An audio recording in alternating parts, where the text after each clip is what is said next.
सकाळचं केलेलं आहे धूप घरामध्ये एकदम प्रसन्न वाटतं एकदम. भाऊचं आमचं खाणं संपलं, बिचारा वाट बघतोय. हे रोजच्या प्रमाणे सकाळचे ना आणि कुलस्वामींची. माऊ परत गेला तुळशीचे रोपं खायला बघा, आहे ना. हे घेतलेले आहेत खर्च, काय माहित नाही. हे मला खर्चाला पैसे दिलेले आहेत बघा. याच्यात काय घेणार मी आता? हेच बघाय इसमें क्या आएगा. ही नवीनच आणलेली आहे क्रीम, मी चालू केलेली आहे.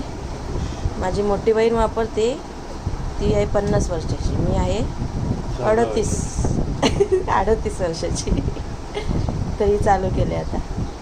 बघूया आता. छान म्हणजे फाउंडेशन आणि हे सेम असंच वाटतं. सेम असं लावल्यानंतर एकदम शाईन येते चेहऱ्यावर. त्याच्यासाठी आमच्या घरात हा टिका, ओला टिका लावला सगळ्यांना. हे बघा असं बाहेर कुठे येता जाता सकाळ झाली, आंघोळ वगैरे झाली की हा टिका लावला जातो. किती प्रसन्न वाटतंय धूप लावून. माऊ बघा